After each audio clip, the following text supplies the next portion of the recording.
It's good to see you. I must go. I know I will go. Anyway, I'll go.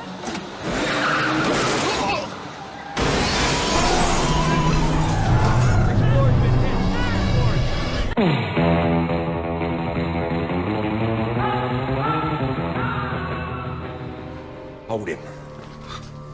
Now you listen to me, you hillbilly punk who thinks the world's still round. I'm here to tell you it's not. It's flat!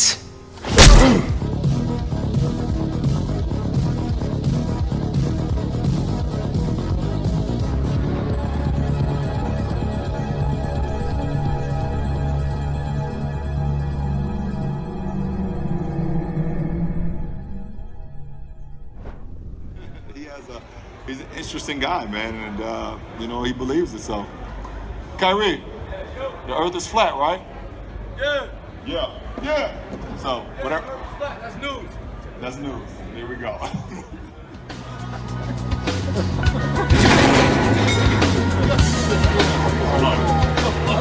You are now tuned into the truth frequency. We are TFR. Truth Frequency Radio.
Broadcasting straight to you from a large spaceship currently at war with the mainstream scientific community.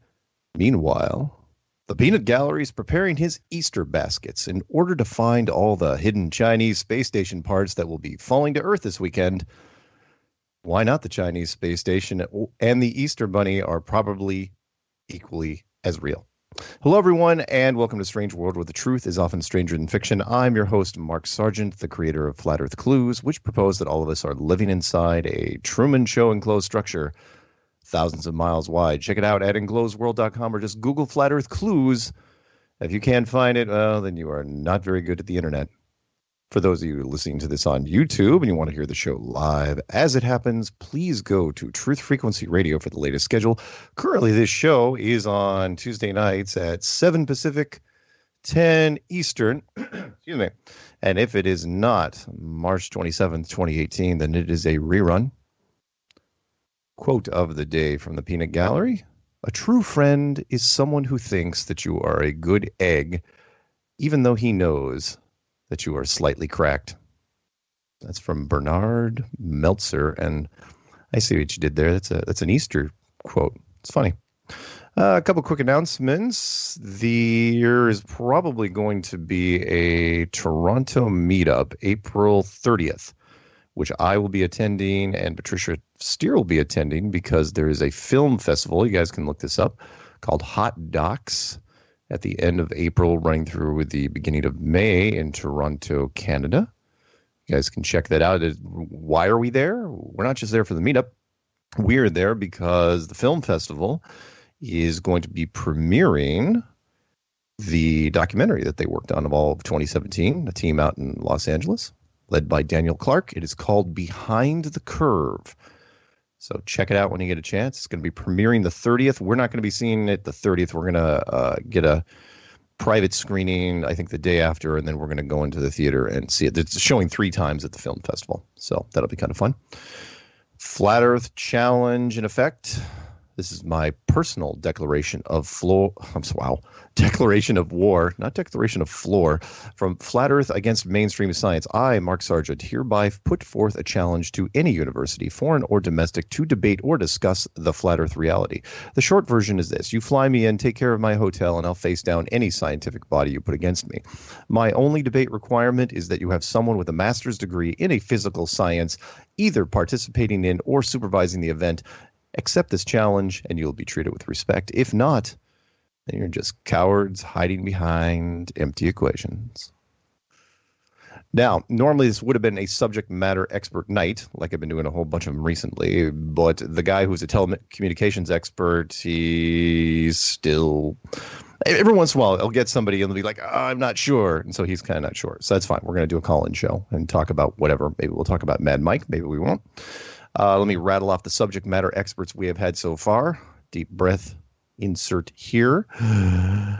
United States Navy missile instructor, United States Air Force navigator, a Marine Corps sniper instructor, a Navy submarine chief, an Army artillery radar operator, an Australian intelligence officer, an American flight instructor, an industrial engineer specializing in valves and seals, a career surveyor of 32 years, an international shipping expert, a corporate travel agent, an air traffic controller, United States Army master gunner, aviation and ground training combat expert, USDA surveyor of 27 years, 32nd degree Mason, etheric science researcher, commercial airline captain, commercial airline co-pilot, industrial vacuum expert, merchant marine, Army air traffic controller, United States Navy quartermaster, and United States Navy cryptological technician. Pretty cool, huh? That's all the people we've had so far on our testimony shows. And soon we'll get a telecommunications guy, and if the NASA guy ever gets out of the hospital, hope he doesn't die, we'll get him as well. Yes, I know there's some calls already lined up. I'm going to probably pick up the Australia one first because it is long distance. But before I do, real quick, let's give out the phone numbers. Phone numbers are 720-897-6111. That is 720-897-6111 or 213-233-3998. Those both go to the same place. If you're calling from the UK, don't forget your country code. When you're calling the United States, I believe that's 011. And then 44203-393-2871. And if you're calling just to listen and you don't want me to pick you up and embarrass you or call you names or whatever, that number is going to be 641-793-7117. Got everything out of the way? Yeah? Good? All right, let's go straight to it. Here we go. Australia. Australia, you are on live with Strange World right now. What's going on down there? Hello, Mark. How are you? I'm fine. How are you? Good. Lincoln from Adelaide, South Australia. How are you, mate? I cannot complain this fine evening, and I imagine you're calling from the future. It's Wednesday morning where you are? It is Wednesday lunchtime where I am, yes. Oh, wow. Yeah. Yeah, it's always weird talking to you guys because I figure like it's already happened for you. Well, I have to look up on the world clock to find out exactly when I can call you because the time difference is so vast. Right, right. So what's on your mind? Well, I just found it interesting. I listened to you and Patricia Steer quite a lot, and you were talking about Stephen Hawking and how his voice didn't change for all those years. And only today did I hear on the ABC Radio Australia that it was his choice to keep his voice so monotoned so that his long lectures wouldn't be so boring, apparently. This is what the interview was saying on ABC Radio. And so they've adjusted his voice over 15 years, but kept it pretty much the same. Like, I think Patricia was saying how, you know, with Siri and Alexa and all the voices we could have these days, his opinion was people get sick of that voice, so he kept it this robotic sound. I found that very funny and interesting. Wow. Yeah. Again, that's Hollywood 101, and that is you don't change the formula. You know, if something works, it'd be like taking off Indiana Jones' hat. People would be like, something's wrong. We love routines. And in Stephen Hawking's case, he was known so much for the old voice technology that when the voice technology got much, much better, like Siri, for example, or the male version of Siri, they couldn't change it over. They just couldn't, because people would have to relearn the whole thing. So no, he was he was basically trademarked. Yeah, of course. Yeah, I've seen a lot of documentaries on exactly who he was and how they did it, and yeah, we could go into that for a long time. But right. Look, Matt, I just want to encourage you. You guys are amazing. I love the show. I listen to the YouTube broadcasts that works in my time frame. But fantastic what you do, and just a shout out to anyone in Australia. You're more than happy to pass on my details. Lincoln Sharp with an E on the end at yahoo.com for contact, and I'd love to. Yeah, keep in touch. Lincoln Sharp at yahoo.com. So if you're down in Australia, you want to hook up with some flat earthers down there, you're the guy. That's it. Thanks, man. I told you about an interview I did on ABC here in Adelaide. They were talking about the flat earth about 6 months ago, and I called through, and they tweeted me recently saying how much feedback they got from that. And that's here in Adelaide, just little Adelaide in South Australia. People were ringing off the hook. It was quite incredible just from one discussion. So it's amazing. It's moving, it's happening, it's being talked about. It's great. Oh yeah. We're going to go on some next level this year. You wait. The thing, we're just on the cusp of spilling over into mainstream where they can't even ignore us. Looking forward to it, Mark. Thanks for taking my call, man. Oh, happy to do it. You have a good day, all right? You too, mate. Cheers. Okay, bye-bye. All right, we are going to Sarasota, Florida. Let's try it out. 941 area code. You are on with Strange World right now. Hey, Mark. How's it going? Hey, it's going not bad for a Tuesday evening. What's going on with you? Good to hear. Not too much. Sarasota area code, but calling from Ohio currently. Oh, well, you're like me. I took my phone. Everyone, that's how it works now. You take your phone with you, and like I've got a Colorado number, but I'm up in Seattle, so. Yeah, pretty much. It'll probably be different 2 years from now, so. Yeah. Yeah. Anyway, I got an interesting question for you. How do you feel about the fact that if you go on timeanddate.com, you go to your area, if you're in the Northern Hemisphere, the thing about the equinox is that it's not 12 hours. The day is not 12 hours. It's 12 hours and 8 minutes. And I found this out, and I was just thinking, how does that make any sense? How can I call that an equinox when it's not an equal night? It's not an equal day. So I'd love to get your thoughts on that. I have never heard that. Interesting. 12 hours and 8 minutes. Yeah, I mean, you look up, if you do some research on it and try to get an answer, the only thing I could find is people saying typical things, refraction being one of them.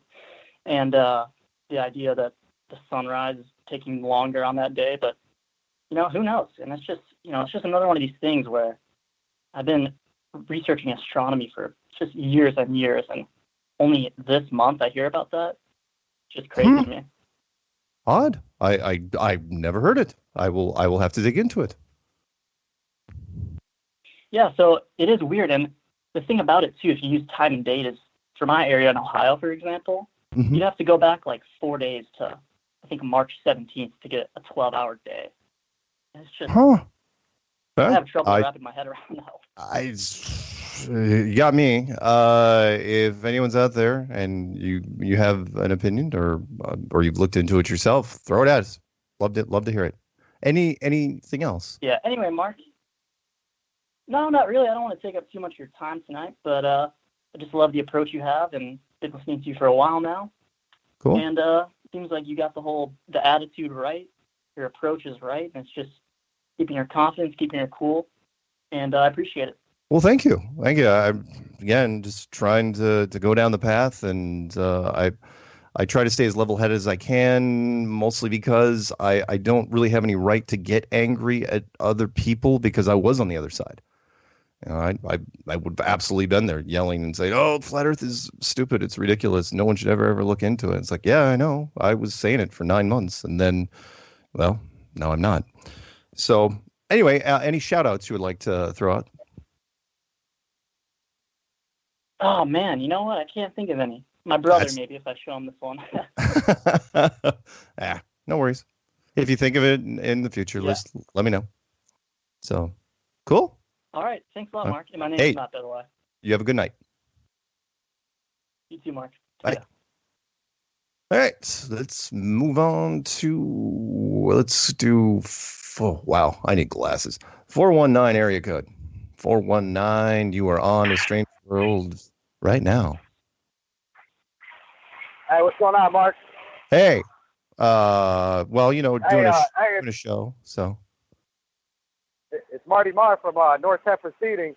I'm sorry, I'm at work. Hey, I just got a question. One of my friends, he's not a flat earther yet. Well, he probably won't be, but the question I have, or he has, is when you look up into the sky, why is it that the moon, the sun, and like Venus and stuff, when you see it through a telescope, why does it look circular? Oh. And without like the whole planetarium, like we're in a without using a planetarium, well, I could go. No, I gotcha. I could go the other way, and that is, by the way, remember the flat Earth community. We don't necessarily use the word circular or round because those can apply to two-dimensional objects, like your dinner plate can also be circular and or round. So sphere or ball or globe. So most of the time people, and I've gotten this question since day one, it's like, why does Jupiter and Mars and Venus look spherical? And the obvious one I throw at people is like, okay, who told you they were spherical? Nobody's been there. So how do you know they're spherical? And it's like, well, NASA told us. And then I go back and say, yeah, but let's say you discount NASA just for a second, because it's not like we woke up one day in 1972, and when they took the picture and said, oh, well, we're obviously living on some sort of globe. So how do you know?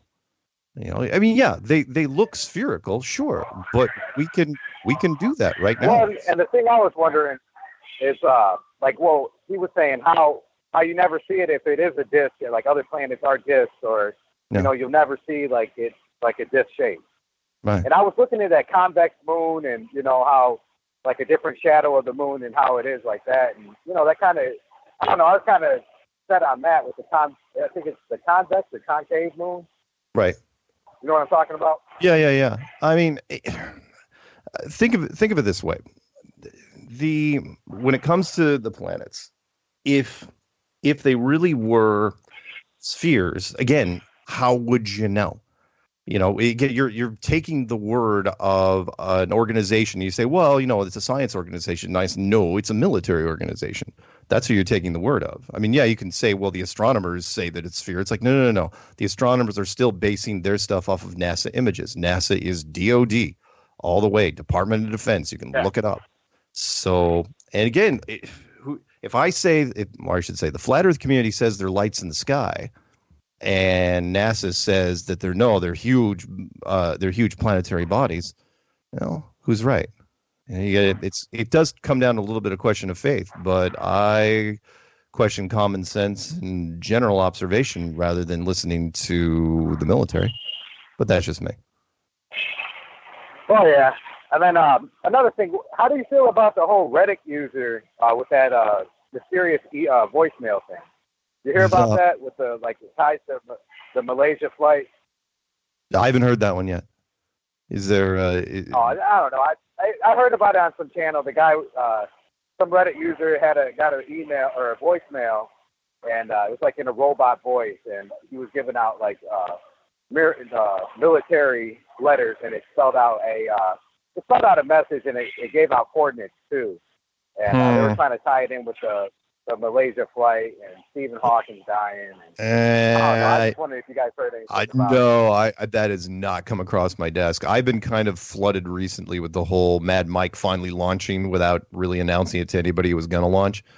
That's really what's Oh, he been. did finally launch? Oh yeah, you guys haven't heard that yet. If you guys haven't heard for the first time, Mad Mike, third time's a charm. He finally launched from Southern California, went up a couple thousand feet, and popped his parachutes, landed back down. The paramedics took him out. He was complaining about back pain or something like that, and so that was, and every news organization picked it up. So good for him. Great, more press for us. But Andy didn't die. So, and I'm off the hook because I offered myself up as a backup pilot to the documentary team. Well, all right. Well, yeah, I just wanted to ask that question, and I'm going to get back to work. Okay. I appreciate it, Mark, and you have a good night. All right. You too. If you can you put me back on mute? Yep. I'll do it right now. All right. Thank you. Yep. See ya. All right. Let's jump right over. I think we can knock out these two calls. Well, maybe. We'll see before the break. This one's 312 area code. 312. Again, I'm going to need some glasses soon because I'm getting old. 312 area code. You are on with Strange World right this second. Hey, Mark, it's Nick in Chicago. How you doing, buddy? Yeah, I'm doing well. How about you? Doing really good. I went to my first Flat Earth meetup this weekend, and it was really a lot of fun. A lot of cool, interesting people. 25 people showed up, and nice. It was a great event. So, yeah, I'm looking forward to meeting a lot of good friends, and it was really good. And I told them about the Hot Docs documentary film festival, and told them that we should just, drive up from Chicago and, just give some support for you guys. So. Yeah, well, we're gonna hype it a little bit. We've got a month before we go, and we're gonna definitely try to do a meetup in Toronto on the 30th. So cool. Okay. Y'all forgive me. How far is it from Chicago to Toronto, mayroughly? It's probably like around Minneapolis is like 6 hours, so Toronto it's a little bit of a haul. Maybe 8. Yeah. Well, we're gonna do an all call. Initially, we were thinking of doing it in Niagara Falls, but we were looking at the map, and it's like Niagara Falls is an hour 45 from Toronto, and it's like, you know what? We're just gonna stay at the festival. People that want to come, it'd be great, and it should be fun. Again, the first showing is pretty late on the 30th, but the second showing is midday on the 2nd, which is kind of fun, and that's the one we're going to go see. Right. And then the third showing, I think, cool. is nice. Third showing is the last day of the festival, which is on the 6th, and I'm excited. It should be fun. Again, it's not the documentary is not supposed to be pro or con. It's supposed to be going to be right down the middle and say, okay, these are flat earthers. Do with it what you will, and it should be a good time. Yeah, I'm excited. And then one more thing, I watched Capricorn 1, and he says, I got to watch it. And I looked on YouTube or some website, and I watched the movie for free, and I was just blown away for like a 1978 production. It was really produced really well. Well done, and wasn't it? Toward the end of the movie, I want to say, yeah, I was like at the end of my seat, I'm like, oh man, this is like good. Yeah. And the last 20 minutes, there was a quote, and I'm like, did I just hear them correctly say that? And the quote was, it's fake because it's real. And I'm like, Elon Musk, he's the one that he quoted Capricorn 1. Holy smokes! I'm gonna have to. Was that when who said it? Was it the astronaut when he was talking to his wife in the video message? It was like when they were getting. Yeah, it was like when they were on the run. It was like the last the last half hour of the movie, and someone he was talking to that girl in the living room, and they were finding out that they were being searched or being hunted down, and right. And I was like, wait a minute. I paused, and I'm like, wait. That's awesome. That. And I'm like, I got to tell Mark. That's awesome. That's great. Yeah. Again, if anyone hasn't seen it. Capricorn 1, I believe it was 1978, with James Brolin, the father of Josh Brolin, and O.J. Simpson and Telly Savalas, and there's a whole bunch of people. Great thing, and it's about faking a Mars mission. If the United States faked a Mars mission, and the politics behind it is brilliant. It's brilliant. I love that movie. Yeah, it is. Yeah. Cool. So yeah, just those two things. And keep the good work. And really I'm hooked on your information, and I share it with everybody. So cool, man. Really cool. So, all right. Well, thank you very much for calling in, and hopefully we'll talk again soon. Yeah, for sure. Thanks, Mark. All righty. See you, man. Bye. Cheers. Bye. Okay, let's jump over. We can grab this one before the break. This is going to be in 541 area code. That could be out in Oregon, but you never know with mobile phones nowadays. 541, you are on live. Don't screw it up if this is your first time. I'll try not to. Hey, Mark, this is Josh from Oregon. Hey. What's going on? Are you there? Yeah, I am here. Hey, just to follow up with the whole equinox thing with your couple callers ago. So the equinox is really interesting.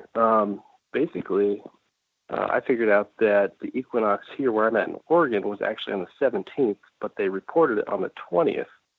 And if you go and look at time and date where your location is, it could be up to like 6 or 7 days difference from when they report it, which is really, really interesting because the whole idea is that the sun is at the equator, and so putting equal light on the northern and southern hemisphere.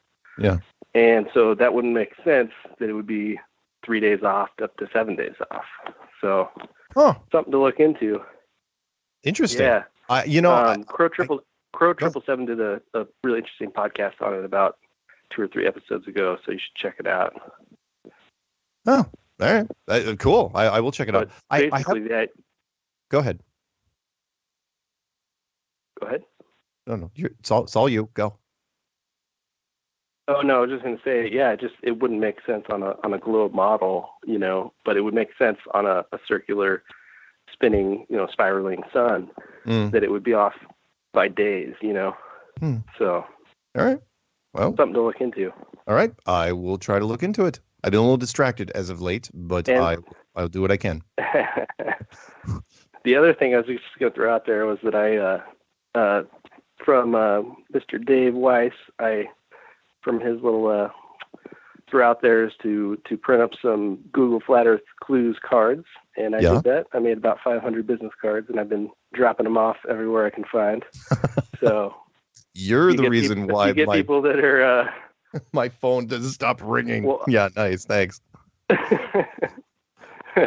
Yeah. You'll have to let us know if people start saying, "Hey, I found this card just randomly somewhere. What is this all about?" I will. I've been putting them in all kinds of places, like going into grocery stores and going to a card section, and then flipping them into the envelope that the card goes into, or putting it into a gift bag. My God! I've been putting it at my. Yeah, I've been putting them there's an ATM that I go to pretty often, and I'll put it right above the ATM, and so it just sits right there. So you just have to see it. Oh, wow. So they're all over. So if you get a complaint, it might be me. But, wow. Any shout outs? You'll have to let us know. We're going to music in about 10 seconds. Shout outs, Flat Earth, Michelle, everybody in the community. I love you guys. And I'm going to be at the conference. Right on, man. In Denver, 2018. Thanks, man. Talk to you soon. Yep. It's going to be fun. All right. Bye.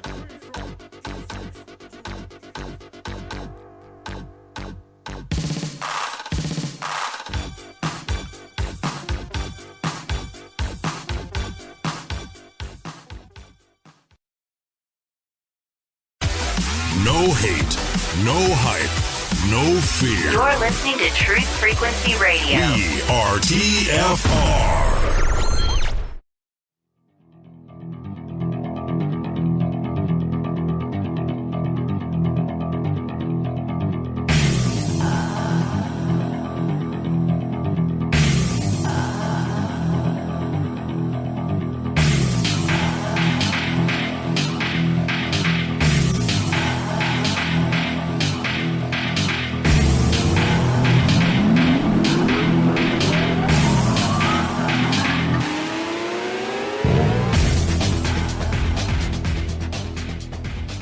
Welcome back to Strange World Part 2 of 4.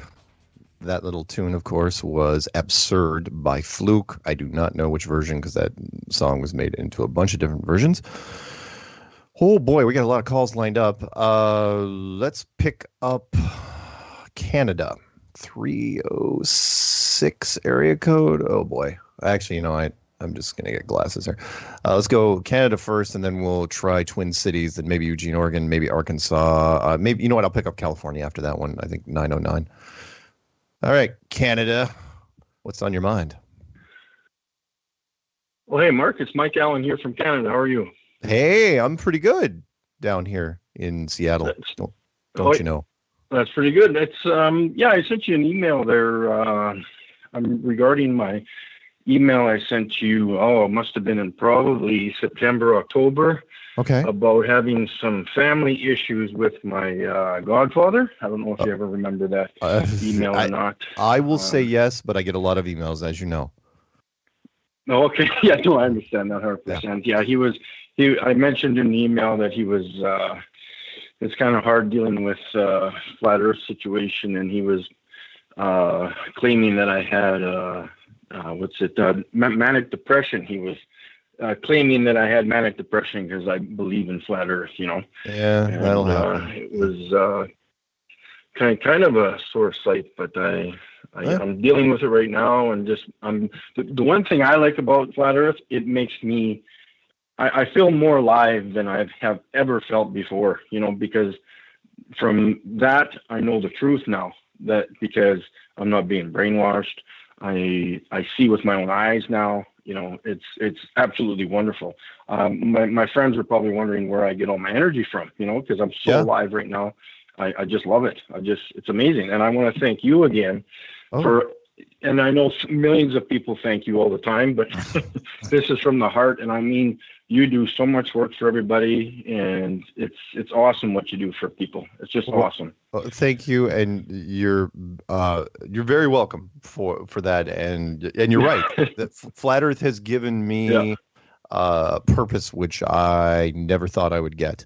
And it has been an honor and a privilege to be part of this community so far. It's just amazing, and I'm just humbled every day at the emails and the phone calls and all the comments. It's fantastic. So thank you, though.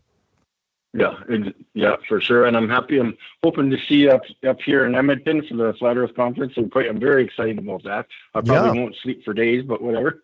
Oh yeah. No, the conference in Edmonton, Canada in August. That's going to be a lot of fun. I haven't done the promos for that yet, but there's still time. I think we've got all the people lined up, so maybe I should probably make a promo pretty soon. And I'm also, as you know, cool. if you didn't hear the beginning of the show, I'm going to be in Toronto at the end of this month for the for that film. For the film festival. Can't wait to see it. And I also have a suggestion. This is kind of a theory I have about the gentleman before me, a few calls ahead, was talking about the Malaysia flight. And I just have a theory about that. That nobody's ever found anything from that yet. I'm assuming, right? No, never have. Okay. What if, now this is going along with flat Earth theory again,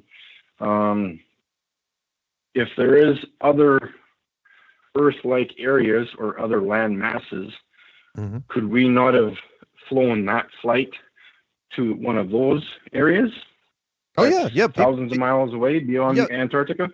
People have talked about that. I don't know if a Malaysian flight, even if it was a 777 flagship, could have drifted off course and gotten that far. But it's an interesting thought. I don't know. The Malaysian flights. It's more interesting again that they fell off the radar screen. These are flagship aircraft, and yet the GPS system, designed by the United States military back in the 1990s, doesn't know where they are. It's like, really? You got state-of-the-art black boxes. Can't find them. So, but interesting thought. It's good. I like it. Cool. Yeah, and I also have I know it's kind of for the direction purposes of the way everybody talks. I like how I even pick up on this too, because even when you say you're going to a different country, or if you're going you're going in a north direction, you always say, I'm going up. Well, you can't go up unless you're going uphill. You're going in a northerly direction to go to Canada. You're not going up. You're only going up if you live on a globe. Yeah, So, that's it's just kind of you're right. I go up to Vancouver and I go down to Oregon, or California, or South America. Yeah. Good stuff. Cool. Yeah. Cool. Awesome. I want to thank you for your time and everything, and thank you. Give a shout out to Bob and from Globusters and Jaron and his wife and all those great people doing that show and everything else, and everything's good, and maybe I'll let another caller come in there for you. Okay, thanks. Hey, you have a good rest of your evening up in Canada, okay? Yeah, you betcha. Thanks a lot. You have a great night too. All right. Bye-bye. Talk to you soon. Yeah, bye-bye. All right. Let's jump straight over to, we're going to do California first and then maybe Minnesota up there near the Iron Range, yeah. California, you are on with Strange World right now. Hey, Mark, how you doing? I can't complain. Yeah, me too. Can't complain at all, right? No. I always tell everybody, no matter how bad things are, it could always be worse. Oh, that's one of my favorites, I never actually. Absolutely. It's my favorite. It's like, you think it's bad now, just add could be on fire to the end of it. And, Yeah, well, yeah, definitely. This is Joshua down in Southern California. We actually met once after the Pasadena meetup. Pasadena meetup. Right on, man. Right on. Nice to hear from you. Yeah. Hey, the reason I'm calling is I'm hoping to get maybe another meetup going down here in SoCal. Okay. Yeah. I'm looking to move up to Oregon later this year, hopefully this summer. Okay. But I'd definitely like to get a meetup going, meet all the flat earthers down here. Are you down? I mean, it's easy enough to do. I can't remember. I don't have his contact information in front of me as far as who organized the last one, but it would not be hard. I could probably dig it up from in fact, I know how you could do it. Just type in, if you're looking for just the contact info for who did it, type in Flat Earth Meetup Pasadena into YouTube, and all the contact info is at the end of the videos or in the comment section, usually pinned. Oh, really? Okay. Yeah. And you can do that. Yeah, I work a lot. Okay, go ahead. Sorry. Go ahead. No, I was listening to you. Sorry.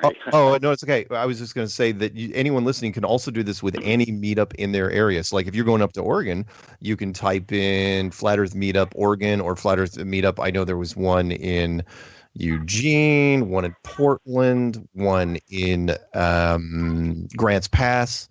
So you can, you can have fun with that. Okay, yeah, cool. I remember Josh Walker was the one who set up our little meetup for lunch yesterday. I mean, not yesterday, sorry, when you were down here. Oh, cool. So, cool. And I want to do a little shout out to him I wanted to thank him a lot for that. Cool. Yeah, Josh is a great guy. Amazing time. Oh yeah. I got to show off my picture to my instructor who actually turned me on to Flat Earth. So he was a little excited about that. Nice. That's awesome. Yeah, but that's all I really got. Just wanted to see if anybody's listening and wanted to help get a meetup going. Definitely. You want to give out your contact info? Yeah, sure. You can email me at kensabaki@yahoo.com. That's kensabaki@yahoo.com. And I'm open to pretty much any date right now. I'm working 7 days a week, but anything in the IE or LA type area in the evening on the weekends would be perfect. Right on, and I'm sure it'll go gangbusters. So have fun with that. Oh yeah, for sure. All right, thank you, Mark. All right, you have a good night. Oh hey, also, sorry, I got another quote for you. Sorry, I haven't hit the button. One of my other favorite quotes is, "It is no matter." I'm sorry, that was the other one I said. I'm a little nervous, but that's it.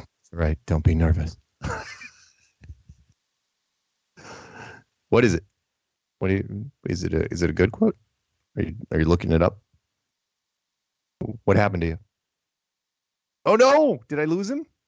Or did he hit mute? Because if he hit mute, that'd be a rookie mistake. There you are. You're back. I don't have a mute button. Uh-oh. You there, Mark? Dropped for a second.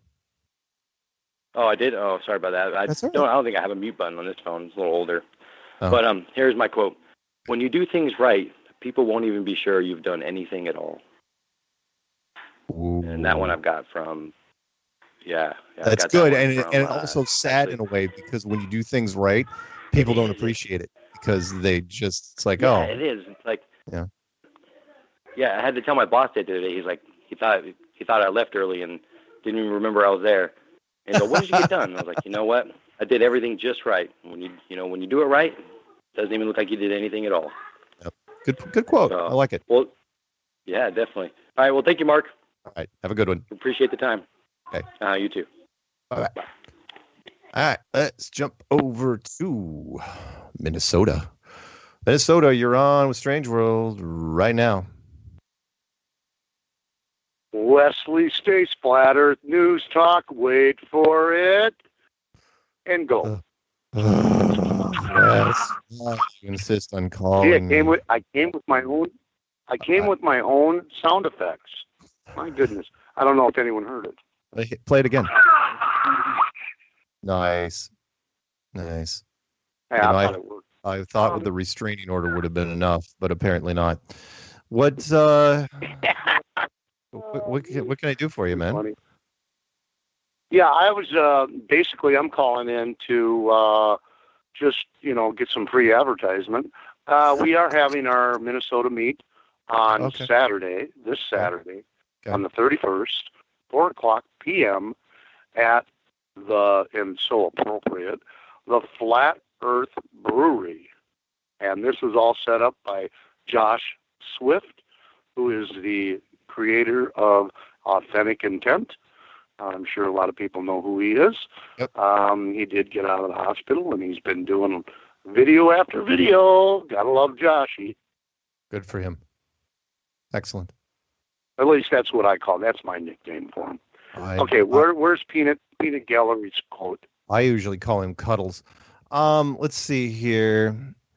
If this is the quote from Peanut Gallery, hopefully it is. Hate will cause you to catch a case.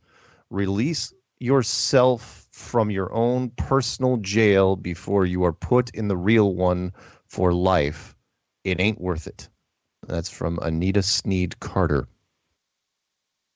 Okay, he needs to make them a lot shorter for me, because I'm telling you, my brain went maybe halfway through, and I'm like, wait a minute, what did you just say here? It probably doesn't help you that you said that, because now he's going to come up with like really, really short quotes, or the people with short attention spans.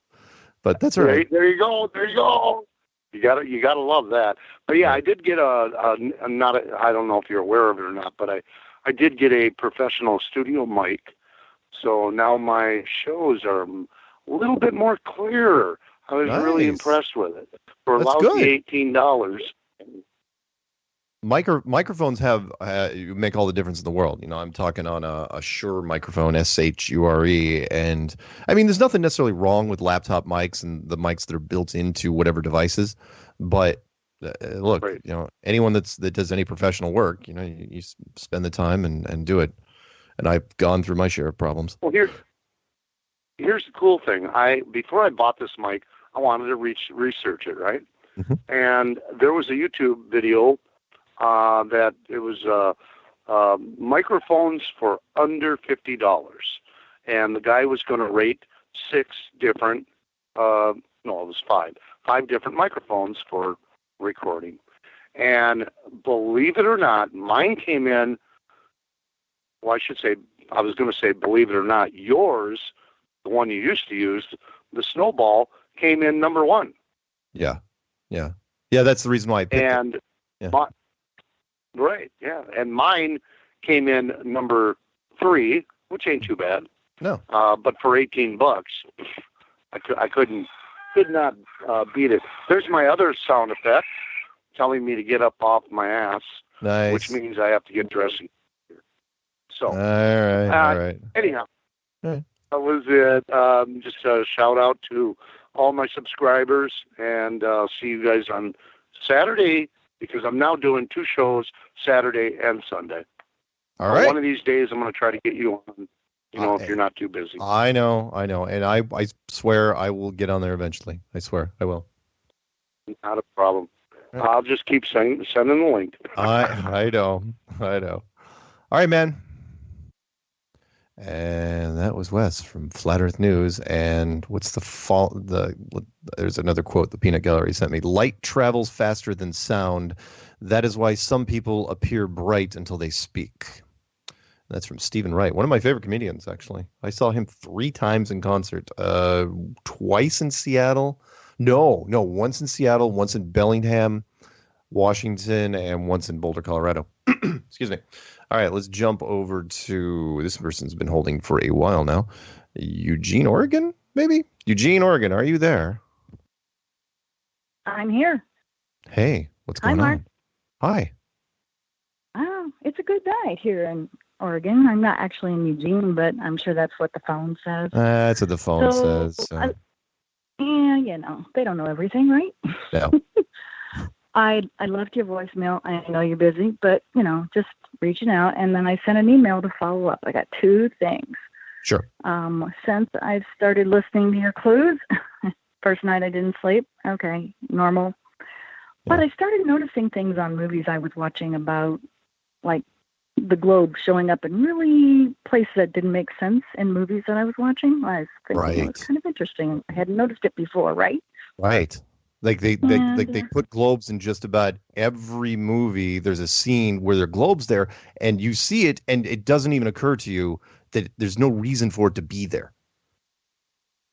Right. Like the thing I wrote to you about was like a 15-year-old boy's bedroom with a globe sitting on his dresser. Right. That's out of context, right? Yeah. Yeah. It was the 50s, maybe, but not now. Or how about a crime show like a detective's office? It's sitting up on top of a filing cabinet. I'm going, why the hell would a local detective care about having a globe on the top? Yeah, they throw them in everywhere. It's interesting. Absolutely. I'm going to start keeping track. I'm going to build a database. Nice. Good idea. I know. Here's the other thing. What do you have to say about this Chinese space station thing supposed to be falling out of the sky pretty soon? I've been hearing about this. The Peanut Gallery keeps sending me stuff on this. And I don't. This is not a brand new story. This story has been floating around, no play on words there, for about a couple months, maybe. And it's like the thing that they're throwing out there, which makes it kind of ambiguous, is they say, it could land just about anywhere. And now they're saying that it could land in the United States and could break up and we'll see something in the night sky. And it's like, yeah, I mean, unless it's a really big light show, I mean, space station's not gonna make that much of an impact, even because it's hollow. It's a hollow piece of metal. If it was a big rock the size of a bus, then maybe. But I don't know. It just for me, all it is another globe reinforcement subtext, meaning I treat it no differently than the face on Mars or the hexagram on top of Saturn or reclassifying Pluto or anything else. And that is they don't even care if you read the story. It's just the headline they want you to read, which is, it's Chinese space station because it's revolving around a globe. That's it. That's all I think it is. So it could be a hunk of junk they push out of the back of a B-52 or something, right? Sure. Why not? Okay. Why not? Good enough. Yeah. Any? That's kind of what else you got? Anything? I watched you and Patricia last week. Yeah. It was very fun. First time I've seen you guys. Oh, you've never seen us before? No, I told you I'm a newbie. Oh wow! Well, it's good because you get to see me now with my cool little glowy mic, which was designed designed by a listener. Eyeliner would help, Mark.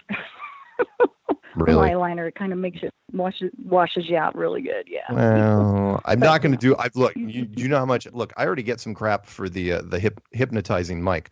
If I wore makeup in addition to that, I mean, you got to remember. Yeah, they'd call you Ozzy. Yeah, they would. You got to remember when this documentary comes out, if it gets picked up and distributed, because I'm the core character in this documentary. I'm already going to catch truckloads of crap because of this. They're going to say, "Oh, he's sold out. He's making the flat Earth look bad." And it's like, no. They just followed me around for a year. It's not like I tried to do anything. So I didn't wear makeup there either. They know your stuff by now. Yeah, they do. Yeah, so they know your stuff by now. yeah. So, but Okay. thank you, Okay. eyeliner. Thank you. Hopefully, Patricia isn't listening and be like, "Oh yeah, let's try that." No, I will leave Just her. a little bit, not a lot. Just a She's little. she's really good at makeup, so I don't want her like running around chasing me with powder things and little brushes. And, Oh, she's darling. I thought she was awesome. Yeah, she is great. darling. Cool. Yeah. So you guys have messed with me really bad, and I was rebranding my little business. I'm a vendor at the Eugene Saturday Market, which we start back up in April in a few weeks. And I was rebranding my little business. I do herbal stuff, and so I changed my name. And this is where you say, Reggie, what did you change it to, right? I'm going to change your name to The business name, Flat Earth Herbs, of course. Oh, that's nice. That's like, have you been in? Well, have you been in? Have you been in Eugene long? I've been moved to Fall Creek in '89, and I've been around the area ever since. So yeah. Got it. I have a friend that lives. I'm more of a country girl. Got it. Have you ever run? Yeah. Does the name Ashanti mean anything to you? Yeah. Holy smokes! You don't I actually know the name. Did you know this name? No, I know the name. Oh, not the African tribe, Ashanti. Oh. If that's what you're talking about, okay. You scared me for a second there. No. I knew a family that named their daughter Ashanti, and so I was just curious. It's like if you'd been there a long time. Anyway, let's not.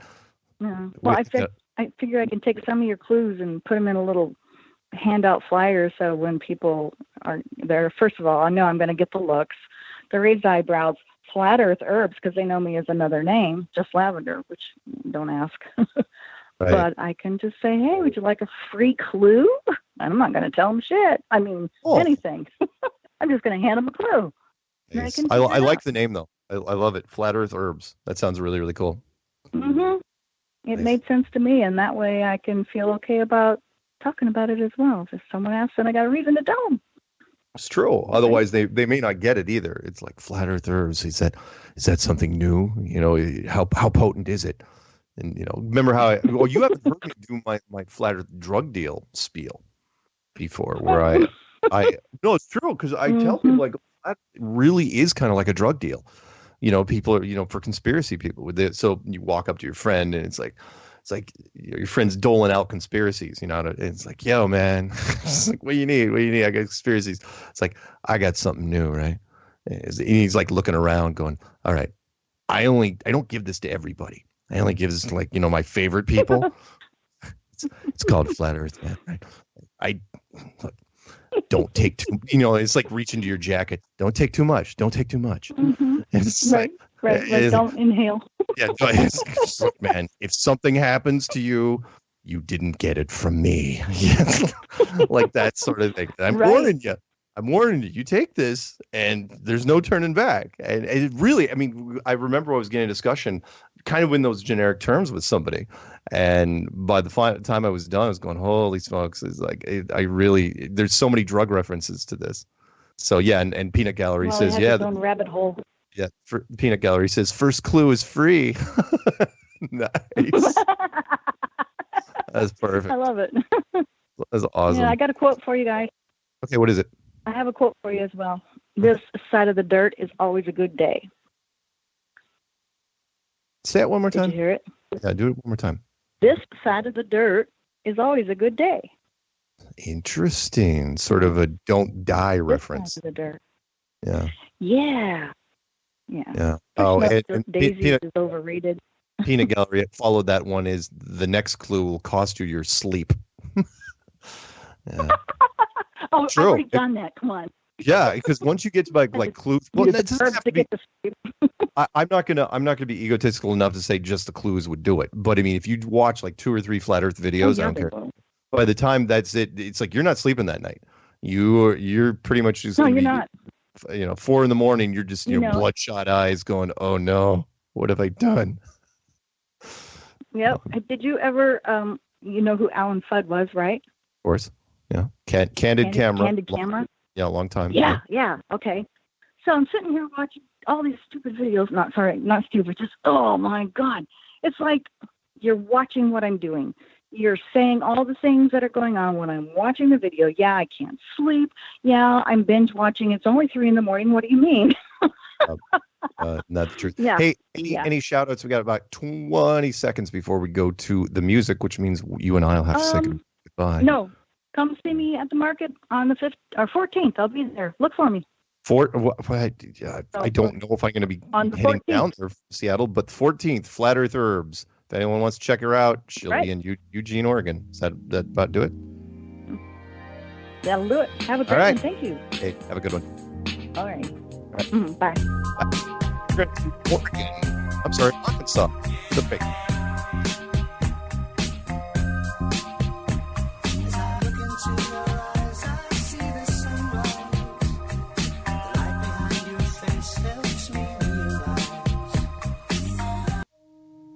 Hi everyone, it's Chris Gio here, founder of... This is Truth Frequency Radio. The wicked ones obviously under heavy Masonic influence.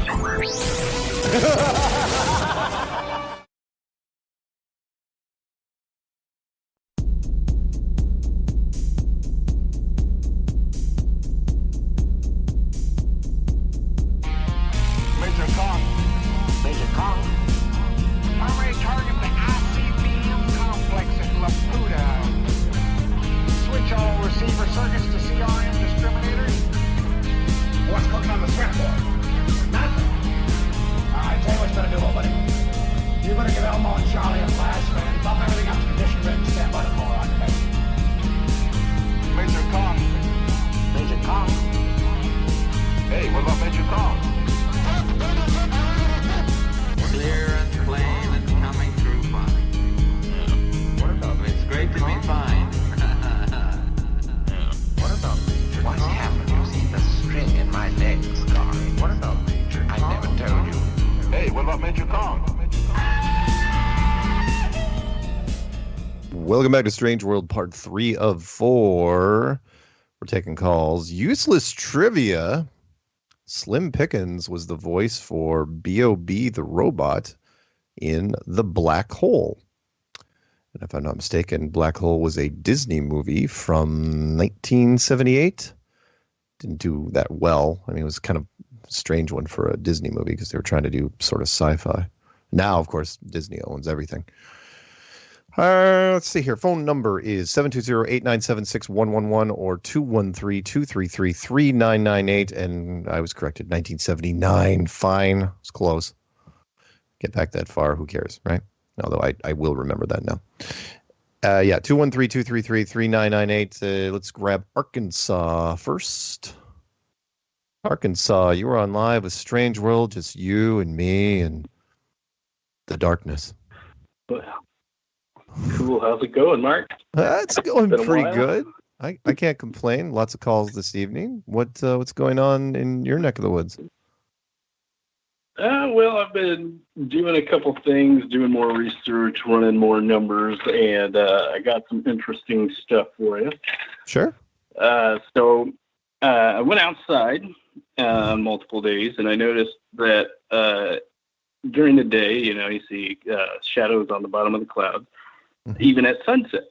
But yet the sun's at an angle pointing at, like, if it was clouds over in the west and the sun sets in the east, then you would have, you still have shadows on the bottom of the clouds, which should not happen. You should have it illuminated, the bottom of it, at some point.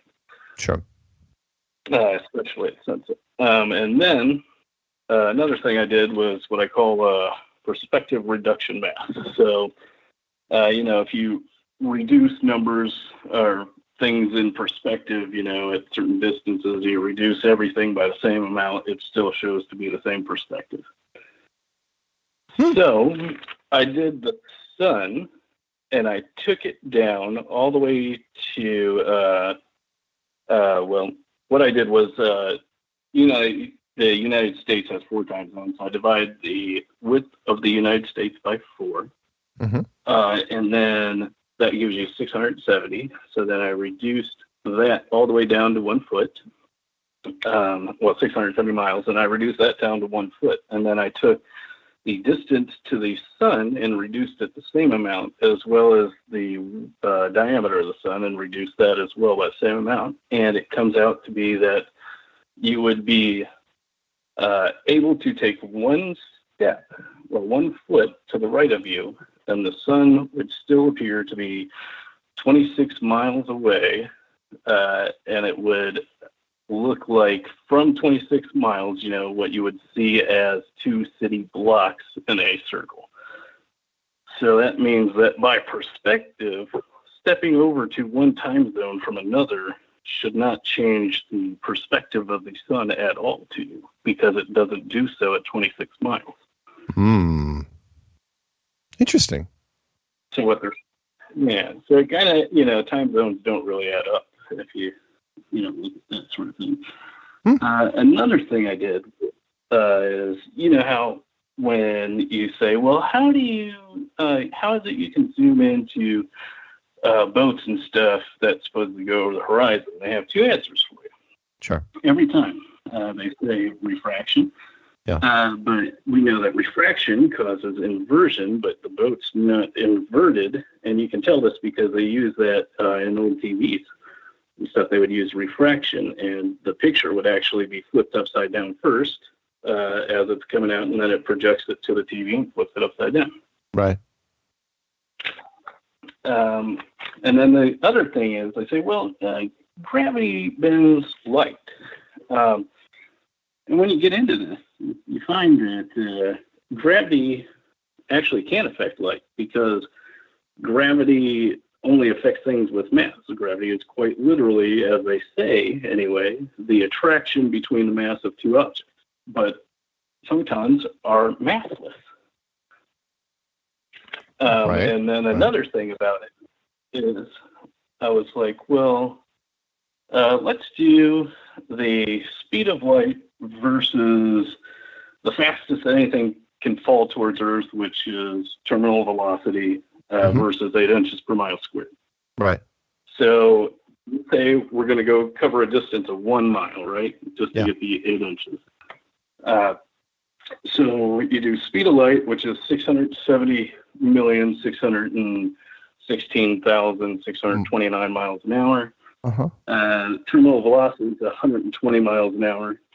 You take terminal velocity divided by, the speed of light, reduce this down. And what it boils down to is that over 1 mile at terminal velocity, light could only possibly, at maximum terminal velocity, fall 1/40 billionth of an inch. That is not much. Which means, so that's not even measurable, for one, and for two, it's 1/320 billionth the required amount of 8 inches per mile. Right. It's good. It's good. And so, and then I noticed another thing. I hate to do this to you, man, but it is a call-in show, and even though I'd love to keep talking to you for a while, but I've got to pick up other calls first. So can you call back, or maybe I'll put you back on mute, and then I'll grab some of the guys and come back to you? Is that okay? Yeah, that's fine. Okay. Yep. This is legit. I love your stuff. I really do, but I can tell you've probably got quite a bit more. Yeah. Oh no, actually, I only got one more for today. All right. You know what? Throw it at me. Hit me. Go. What you got? What's your last one? The speed of light travels at 23.5 times the diameter of the equator every 1 second, and therefore could not possibly even be minutely affected by gravity. Good one. Like it a lot. And to that effect, I don't think gravity would have any effect on lasers either. Nope. Focused beam. Why would it? Yeah. So, all right. Any shout outs before I move on to, looks like, New York? No, but if you ever did get a meet going here in Arkansas, that would be cool, because all right, I'd probably be like the only one I could go to. No, I'm sure there's plenty of people. If anyone wants to do a meetup in Arkansas, Little Rock or Blytheville, or I only mentioned that because I've been to both those places, then by all means, let me know and I'll do a promo for you. Or you could do one yourself. Okay, cool. I just pick a restaurant or a bar or I don't know, a tree somewhere off the interstate, and either way, we'll get you going. All right, cool. All right. Well, thank you a lot, Mark, and I'll keep listening. All right, talk to you soon. Bye-bye. Bye. And speaking of meetups, I suppose I should do a shout out to the meetup that's happening in Phoenix, Arizona, right now. As we speak, Phoenix, Arizona's doing a meetup, and I believe my cousin Trevor is there. If you guys have been listening for a long time, you remember that Trevor helped me host a few shows. I think one was with Jaron back in 2015, and I believe he is down there right now. So please, by all means, if you see him in a crosswalk, do not hit the brakes. Let's jump to Middletown, New York. Start spreading the news. We're leaving today. I want to be a part of it. Go. New York, New York. Perfect. That's the best I got. What's going on? How are you, sir? I'm doing well. How are you doing? Man. Not too bad. Not too bad. What an interesting week, huh? Holy cow. Yeah. Mad Mike. Mad Mike. He's talking about things. He's all over the place right now. He and you probably heard me at the beginning of the show. He had to do a launch eventually. I was a little surprised he did it as quick as he did, but I'm sure the film team kind of rushed him and said, "Look, dude, we really need you to get up there because we need a seriously, we need a climax for this movie. If I was shooting that thing, it's like, okay, so two false starts, and then the obvious thing, that's how you end the movie. You have him launching and then hauled out on a stretcher, and then he's laying in bed with a thumbs up, and you roll credits. And without that, you got nothing. So he did it, and everybody covered it. That would be a fabulous ending. It would be. It would be. It's absolutely. Like the paramedics hauled him out. Oh, my back. And it was a nice day. And he landed almost right where he started. That was the most amazing part. He fired up kind of into the wind, and the parachute took him all the way back. So how fun was that? Wow. Oh, I didn't even notice that. Yeah, it was weird. I mean, you're amazing. watching from one of the angles. I'm looking, it's going, holy smokes. The recovery team had to turn around. It's like, wait, he's going back to the camp. So would have been actually better if he crash landed back into his van. That would have been fun. If he would have hit his own van, that would have sucked. That would have been awesome. Oh man, that would have been the climax, right? Yeah. So wow. you did a meetup. You hung out with DITRH, right? Just recently? Yes, it was fantastic. Cool. We went up to Mohegan Sun. We met about 15 flat earthers. Nice. We hung out. Everybody was great. We just talked. We had a meal. We played a little, gambled a little. Then the next day we met David for lunch, and that was like the icing on the cake. What a generous human being. I just to make the time to come out, to talk with us, talk to everybody, and one thing about him, like even Larry pointed out, he goes, he is just so courteous. He always makes eye contact with you. He talks to you, not down to you. Great guy. And he gave everybody tons of books to give out, a whole bunch of you are going to get more people Googling Flat Earth Clues. He must have given out 10,000 bookmarks to us all to give out. No, seriously, my mobile has been ringing more in the last few days than it has in a while. I mean, to where I'm getting text messages followed by voicemails, followed by people that are just hanging up, followed by emails, and it's been and remember, the documentary hasn't even come out yet, so it's it's funny. Yeah. But that's cool. Yeah, Dave is a great guy. I really like him a lot, and I'm so glad he's part of the community. And he's like an attack dog. I pity. This is an A-team line. I pity the fool who goes up against David, you know, from a globalist standpoint, because he is just tenacious. Absolutely. And I mean, and again, just what a personable person. It was just, that's what I like about meeting a lot of you guys, is that, you know what, we're all people. We all put our pants on one leg at a time. Well, maybe you jump off the top of the stairs into your pants. I don't know. But we all put our pants on one leg at a time. We're the same, you know. I mean, I love that feeling. And like I said, it was the icing on the cake. We had lunch, a couple drinks, chatted. You know, it was fantastic. It truly was. Great. That's awesome. Yeah. So it was a very good meetup. Find me a Flat Earth meetup where the energy just isn't fantastic, and every single time I hear about a meetup, it's like, oh, it's great, because remember, everyone's there. It's this big release.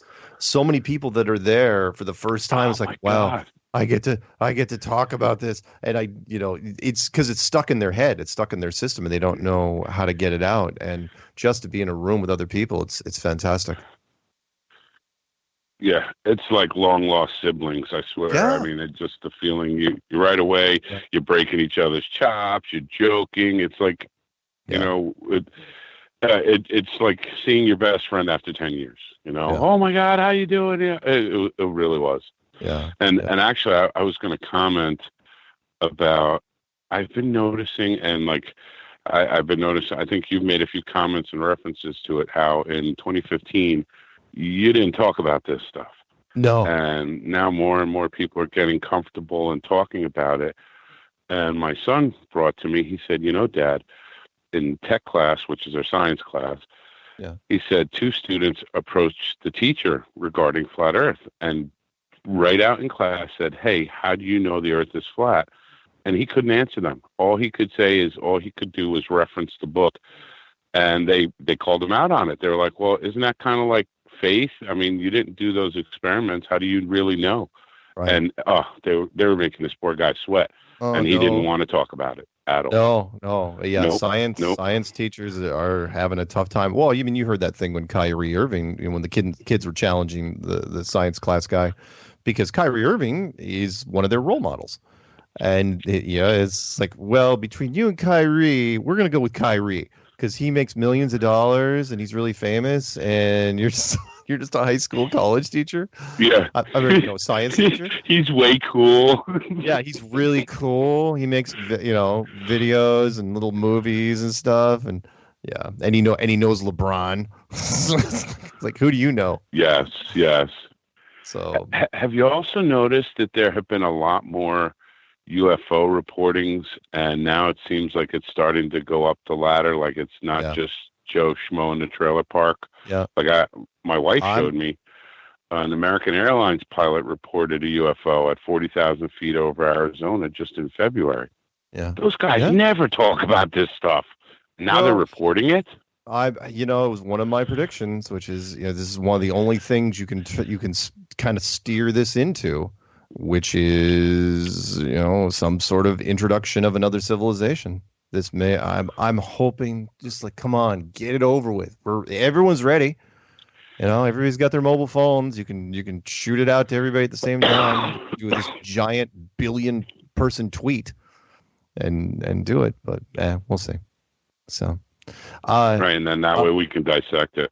Exactly. Oh yeah, we're gonna chop it up. I got a quote for you, and then unless you have a quote, I got to send you off because there's people lining up. I have one for you too. Okay. Yep. This one is Stella. I don't want to ramble on. Sorry. That's okay. Men are not troubled by things themselves, but by their thoughts about them. And that's Epictetus. Oh, jeez, he picked that name just so I'd screw it up.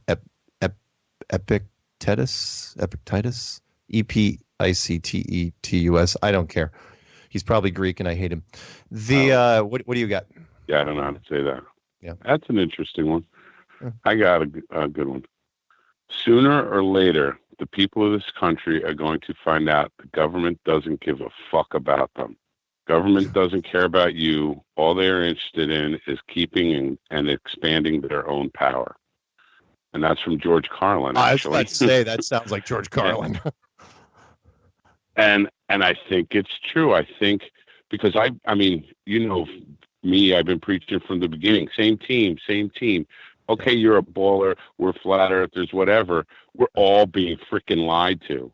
Right. You know, and hopefully maybe something's going to happen and people will keep talking about this. And I'll shut up. Here's the technical thing. I have a best friend who works for Osram Lighting, and he says gravity affects lasers and lights, and we had a debate for hours, and I think he's just going on what he was told from work. That I don't think it's true at all. All right. Okay. Cool. I'll let you guys go. Love you, Mark. Love everybody. Shout out to everybody in the chat. I love it, man. Everybody keep up the work. Keep talking. Keep spreading the news. All right, man. You have a good night. All right. Peace out. I'll talk to you later. Bye-bye.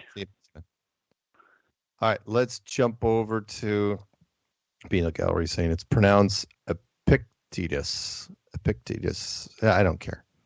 Some Greek guy. Okay. Let's grab... Wow. Let's see. Who we got? Michigan? Let's grab Michigan. And then maybe Alhambra, California. And then... Canoga Park, and then maybe Fargo up there. Yeah, up there in Fargo. Oh, no, Michigan's gone. They disappeared. So we're going to go straight to California. Alhambra, California. You're on. Hey, what's up, man? Hey, man. What's going on down in California? Nothing much. I saw Mad Mike launched his rocket. That was cool. Yeah. A lot of people. He didn't break his neck. That was even better. No, he didn't. But he still got carried off in a stretcher for dramatic effect. Well, I thought doesn't he already have like previous injuries from stuff before? Well, I mean, so did Evel Knievel. But this was, I swear, I'm watching him. It's like, yeah, fine, carry him out gingerly. I haven't heard about any injuries after the fact. I haven't read any stories about follow-up, like he suffered spinal injuries or anything like that. He came down softly. In fact, as he was coming down, if you watch the long-distance footage, he released his second parachute just before the ground, which means that it was absolutely in the right frame of mind. And the nose cone, split open at the end like it was supposed to. So I know how they're gonna play this. It's he sacrificed it. He put his life on the line. He could have been killed, and it's a great ending to the film. I get that. It's not my film, but I understand where the documentary team's going with that one. Yeah. Well, it's funny because my roommate actually brought it up to me. She goes, "So how's that guy Mad Mike?" And I just started laughing. I was like, "I really don't think he's hurt. It didn't look like there was anything dire that was happening." No. And she's all, and we started talking about the rocket and everything, and she's all, "Yeah, isn't that why he went up, was to prove that the Earth was flat?" And I was like, "No." No. I go, "That was just basically a publicity stunt, and Flat Earth was promoted during it. It was basically it." Oh yeah, we were the beneficiary of that, and half of the news media was saying that. Look, it doesn't, not to play on words here, it doesn't take a rocket scientist to figure out that if you only go up 2,000 feet, when the average commercial airliner goes up 30,000 feet, you're not going to prove anything. You could have climbed a mountain, a small mountain, and gotten up higher than that. So no, it was strictly to raise awareness. That's all it was. Now, if he takes the big trip where he takes that rocket or a version of it with a big helium balloon or hydrogen balloon or whatever he's going to use, and he floats up to 100,000 feet, then launches the rocket, then I'll be impressed. Then I got to see. Of course, there's so many problems with that. He could not do it with that rocket. He'd have to build a completely different rocket because of the temperature problems, because of the lack of air. The freezing conditions alone would probably freeze the entire system, and he would just plummet to the ground like a meteor. But whatever. We'll see if he ever goes that far. It doesn't matter. They've got enough to release a documentary on him now. That's all they wanted. Good for them. Hope to see it in some sort of film festival. Well, it was interesting talking to my roommate though, because it got into a conversation because she was just at a funeral on Sunday, and she was telling me that I should have gone because there was a couple of, she said, people that talk just like you. And she meant like talking about conspiracies. She's all, yeah, they were talking about the shootings, and they were talking about flat Earth, and they were talking about. Wow. And it was just funny because, yeah, like you and Zulu were talking about right now, it's really, really spreading. Oh yeah, as a matter of fact, it's the new hotness. Let's face it. I've actually been watching one of my videos all day. Yesterday, it had like 1,500 views. Yeah. The one with the SpaceX employee that I was talking to. Nice. And right now, it's got like 5,500. Nice. Good for you. That's awesome. So that's pretty cool. I can't keep up with the freaking comments, dude, because too many stupid people talking. Oh yeah, I don't even try. Some dude telling me that a bottle rocket can work in a vacuum now. Yeah, good luck with that. Yeah, exactly. And about the pilot that saw the UFO and everything. Mm-hmm. The people that take pictures of the orbs and see the flashes of light in the sky that they call orbs. Yeah. All of those people need to look up a program called Echo One. Do you remember Echo One? I do not remember Echo One. But you got about a minute and change to tell me about it. It's actually the first satellite. Because we're going to music in a minute. So what? It's a satellite. It's the first satellite, the first communication satellite we launched. Okay. You need to Google this thing because it's ridiculous. It was 100-foot wide, half a millimeter mylar balloon. That's bizarre. And it's really silver. When you look at the pictures, then keep in mind of the pictures you've seen of people taking pictures of orbs from like airplanes and stuff. All right. And they try to say that this thing was launched from a rocket and it orbited the Earth at 1,000 miles, dude. Wow. All right. We'll check it out. They're trying to say that a balloon orbited the Earth at 1,000 miles, and it lasted up there for 8 years. That's ridiculous. All right, man. Do your shout outs. You got 10 seconds. To everyone that's always listening, man. To Zulu, I know Jibby listens. I know Shanna's listening. Candy, all you guys. All right, man. All you guys. Cool, man. Love you too, Mark. It's always fun talking to you, bro. All right, man. I'll see you. Bye. His face is in the muck. I think his zipper's stuck.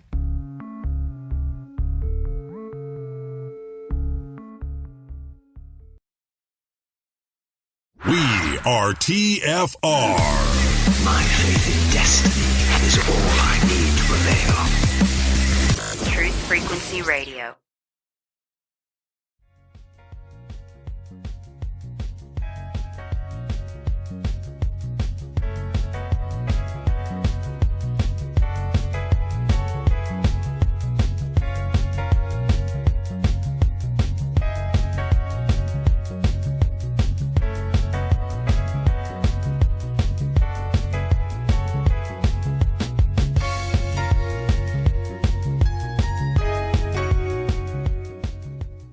Welcome back to Strange World, part 4 of 4. And yes, that was Joe Jackson stepping out from his album, Night and Day. And just a quick reminder, tomorrow being Wednesday, I should, weather permitting, be on with Patricia Steer, Flat Earth and Other Hot Potatoes on YouTube. That's at 3 o'clock Pacific, 6 Eastern on YouTube. It's a live thing. You can come in and chat with us and say hi and just enjoy the show. It's the lighter side of Flat Earth. It's just Patricia and I and a dancing monkey. Let's see here. We're going to grab Phoenix first, then Canoga Park, then Eastland, Texas. And I think we can get to everybody else. I know there's Virginia, New York, and Tennessee, and another one out of Houston. Let's grab Phoenix, Arizona first, because I think there's a meetup happening there right now. Phoenix, Arizona, you are on live with Strange World. What's on your mind, and why do I care? You know, Mark, I don't know why you care, but we are at a meetup. How's it going? Hey, I know that voice. Do you even does it sound like Harold Ramis? It does Back sound from like the Harold dead? Ramis, which is weird because that would be the ghost of the late director/actor Harold Ramis, who directed things and wrote things like Meatballs, Caddyshack, Stripes, Groundhog Day, Bedazzled, stuff like that. So what's going on down in Phoenix? So I guess the question is, what do people most know him for? Is it Ghostbusters? It is probably Ghostbusters. Yeah. It probably is Ghostbusters. So yeah, no, we're at a meetup in Phoenix. There's a lot of people here. Cool. So it's a big party, and Awesome. we're drinking and eating and talking flat Earth. Right on. Where? Go ahead and promote it. Where are you guys? We are at Oso in Paradise Valley, Arizona. Wow. You hear that? Big crowd. That's awesome. I don't know if anybody has a. It's awesome. I don't know if anybody has a question, but we figured we'd call in since Strange World is live during the meetup, and Nice. we have the opportunity to talk to Mark and ask questions. So I don't know if anybody here has a question, but I can pass the phone around if someone has a question. Oh God, let's not many questions. Seriously, I've got a stack of calls, but let's just pick one person.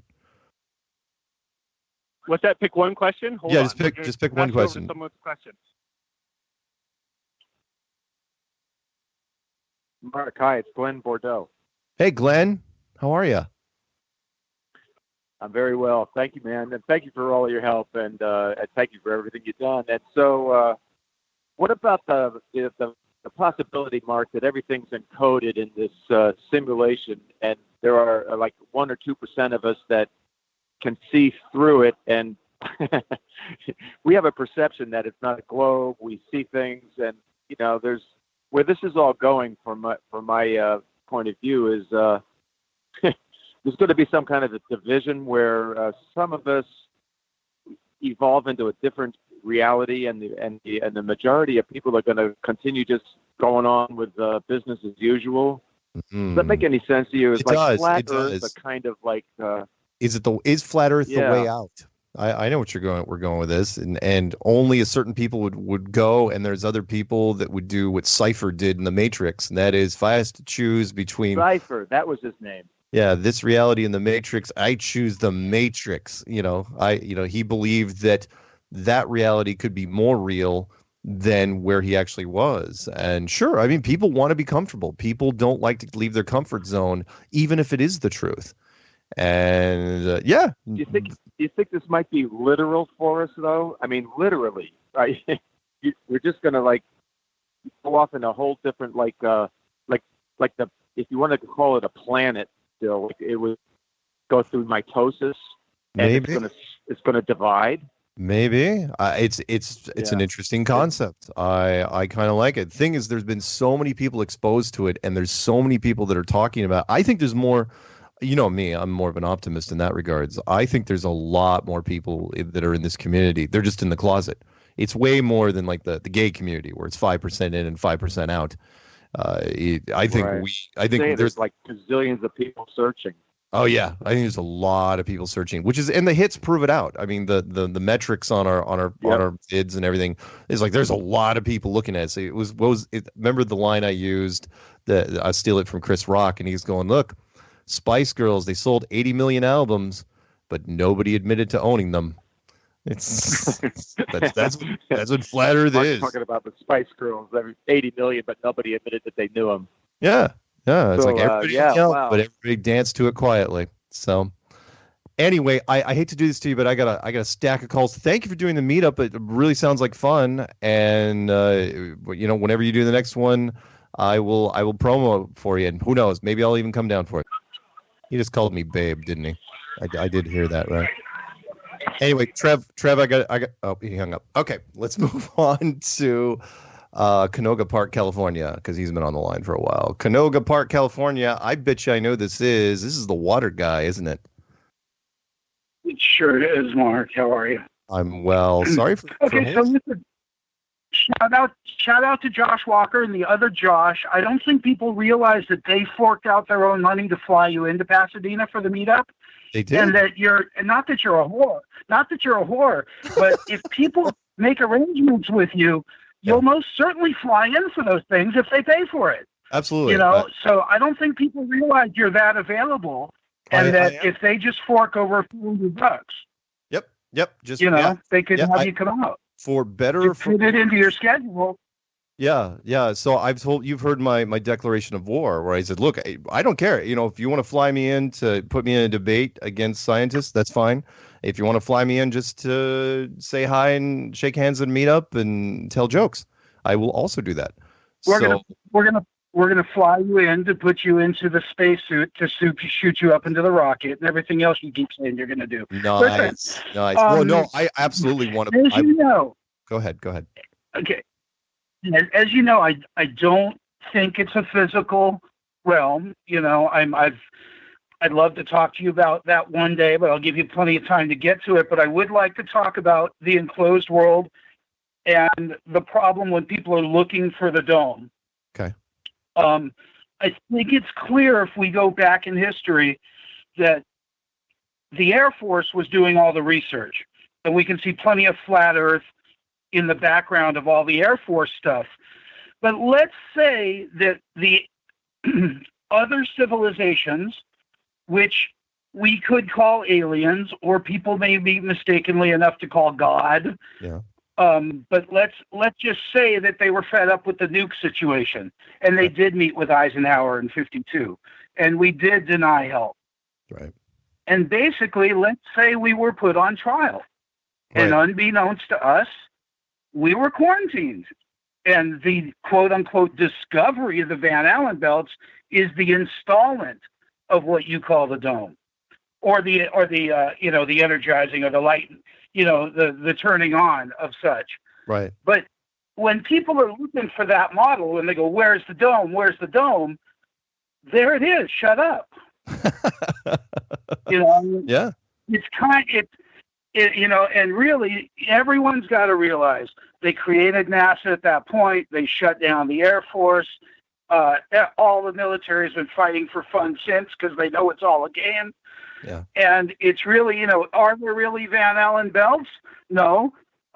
Is NASA horrible people? No. They were just covering the truth that we've been bad and we're being punished. Yeah. And I don't know, I don't know the length of the sentence. But I'd like to say something in regards to what Mark from New York was saying about the government this and the government that. Yeah. The Constitution's a beautiful thing, and the government may be all right. They're just, ridiculous with bureaucracy, but it's supposed to be us. We're the idiots. You can't blame the government. We're the idiots for not participating, and it's a real shame. Good point.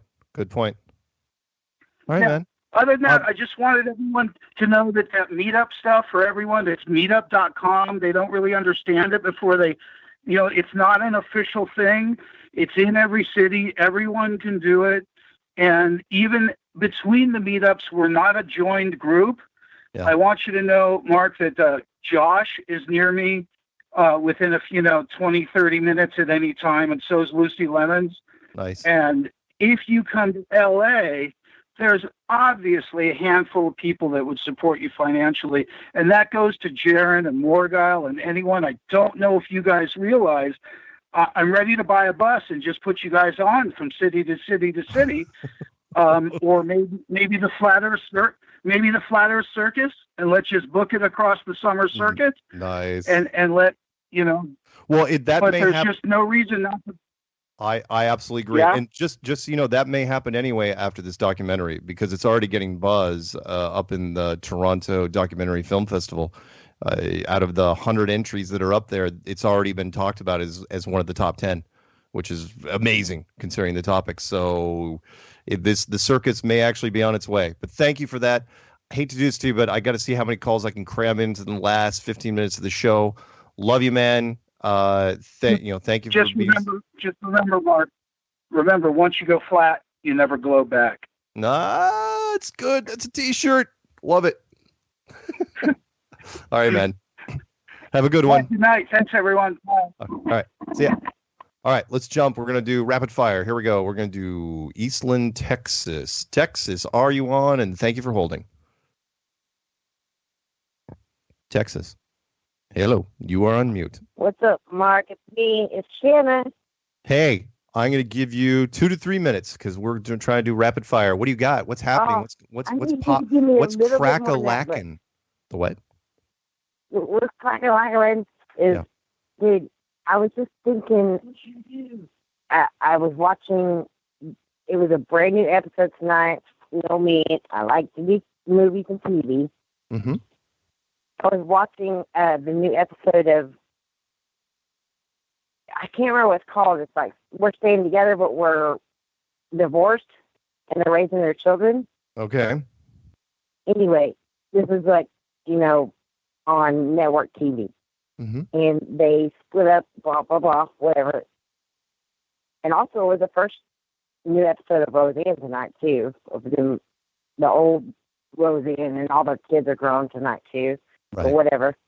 Anyway, towards the end of that episode of the couple that's splitting out, a flash or something, I don't know what it was, but I think it was a subliminal.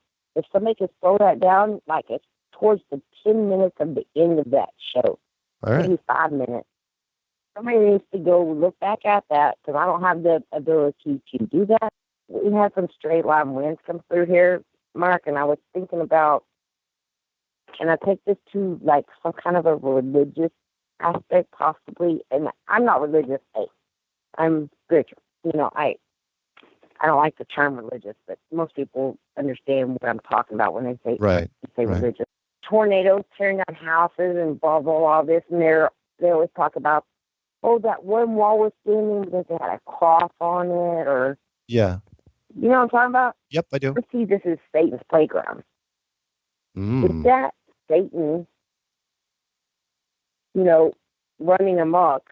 And that storm wasn't even God doing his thing. It was just maybe Satan. And he's leading that up because maybe the cross is a idol. Interesting. Or Satan, some sort of vampire, and he can't really get close to crosses. I don't know. That was just a free thought, and I really wanted to share with you and see what your thoughts were on it. It's an interesting one. Satan is a fascinating character in this whole play. I want you to ponder on that because I thought about it. It just pictured my thoughts, and I was like, maybe. And so everybody throw up crosses in their house, protect their house, because that's the one. If you put, in a way, it's kind of a be into your head. People see that on the TV all the time. This one wall was standing that had a cross on it. Put them all over the place. Right. Cool. All right. Hey, normally I would love to talk to you for a long time. Maybe even have a drink. How long do I put them in there? I got to crank through a few more calls. Okay. Hey, I'm sorry. I know you don't have to apologize. You don't. You're fine. It's all good. Thank you for holding. Thank you for talking. I will ponder on why that cross was standing, the devil's playground, and if the devil just helps the Los Angeles Police Department help crimes on that television show. All right. I'm always just trying to pick different things and see where they're going. Say goodbye in the nicest way possible, okay? Hey, I want to say God bless everybody, and I love my mother-in-law, Angie, and I love my husband and my son, and they're all awesome. Good. Excellent. Now get out of here. I'm cutting you off. Hey, bye-bye. I'm getting. All right, get out of here. All right, she's gone. Let's grab Grand Forks, North Dakota, then we'll bounce around, see what I can do. Grand Forks, North Dakota. What do you got? And better be quick. Hey, what's up, man? It's Steve. I actually live in South Florida. I just used to be stationed up in North Dakota. So That's one cool. thing that I kept from there. We actually talked or conversed back and forth in the World of Warcraft a month ago. Oh, right on. Right on. And I actually had a thought about that before I called. A lot of people go into the heart stuff, and they get focused on technology and all that as far as weather modification. But as far as in the Word, even when Jesus woke up, told the wind and all to be still and shut up and everything. And the second thing that he did that a lot of people don't think about is he rebuked everyone else in the boat. Like, where the heck were you? You know, they're looking at him like, what the heck just happened? You're God in the flesh. Nice. And he's turning at them and saying, why didn't you take care of that? Because he's the same guy back in Genesis that created man for dominion, and that's everything. So, created in his likeness and in his image. So obviously, you speak the things to get them to line up, if you will, and it turns all the way back into the whole flat Earth thing, where people are starting to see that, you're not just a tiny little speck in this large universe. You're significant. And, Absolutely. Created for purpose and nice. All right, man. Any shout outs? Cool. Thank you for that. Nothing in particular. Yeah. I've got a list of military people. They all say the same thing. We've all heard of the curve. We've just never seen it. So, all right, man, you have a good night, and we will talk soon, okay? Amen. All right, bye-bye. All right, let's do two more. I'm going to try to do, where should I grab?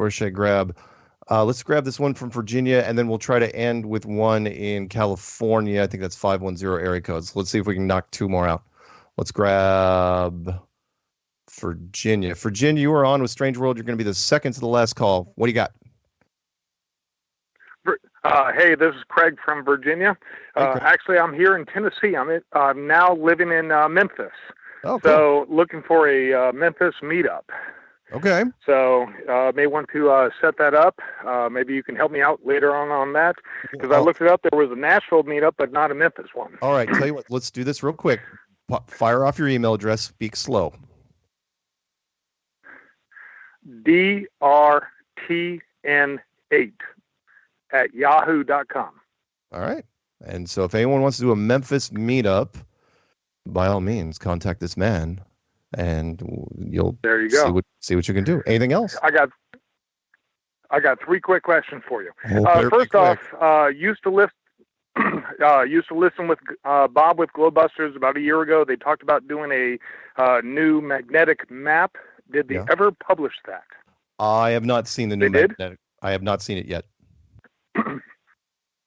Okay, because they were talking about it, but everybody that's tried to work on a new map, they tend to go. It tends to go a different way than what they were expecting. But I'll tell you what, I'll reach out to him and see if he ever published the magnetic map. What else you got? Okay, because I love the show. Second, you've got a lot of new people coming into the Flat Earth. If somebody was to start up a new YouTube channel, what area should they focus on as opposed to your, the big picture idea? Patricia is interviewing people.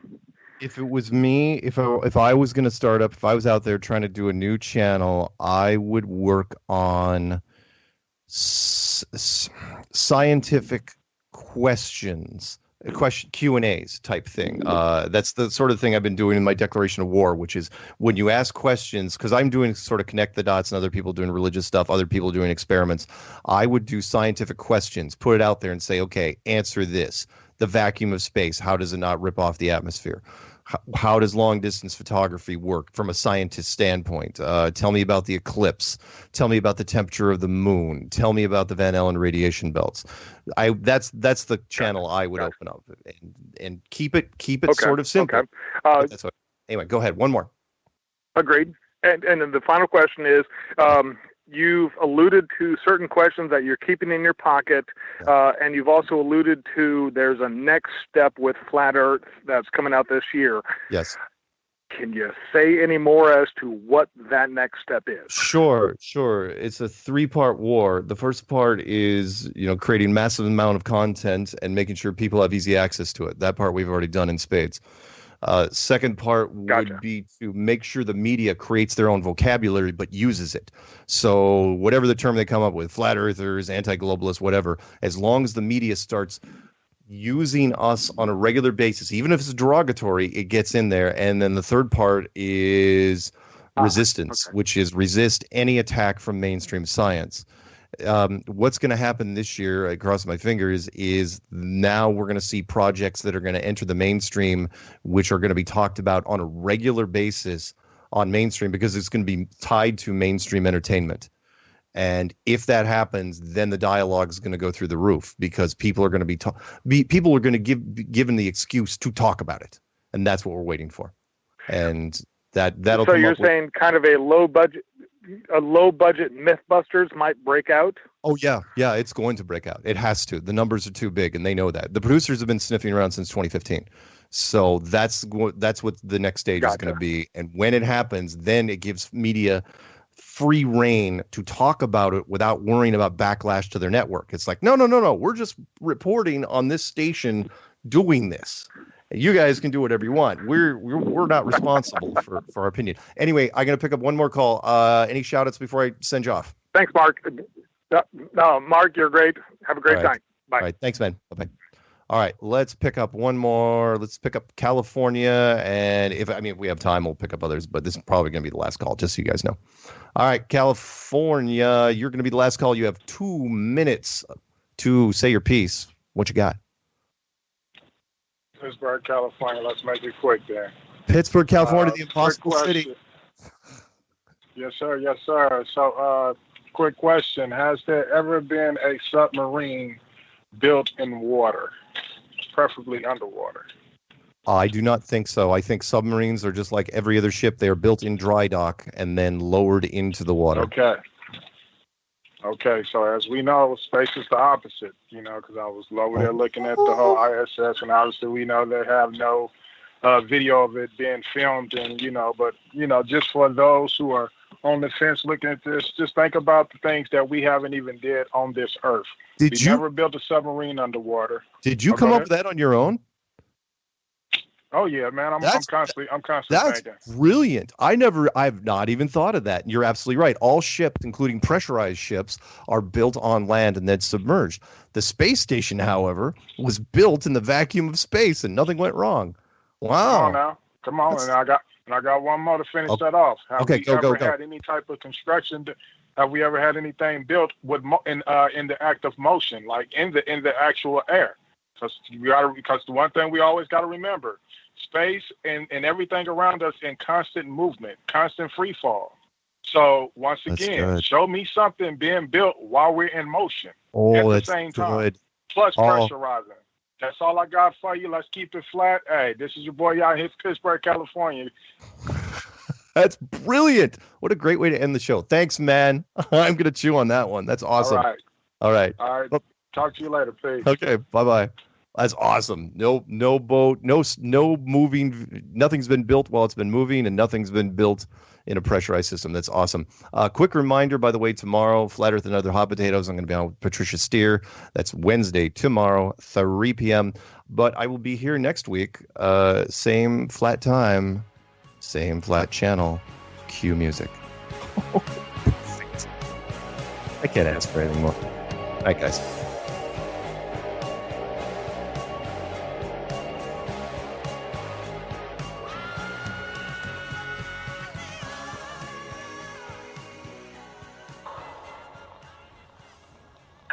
Honor and privilege for us to be here representing not only the United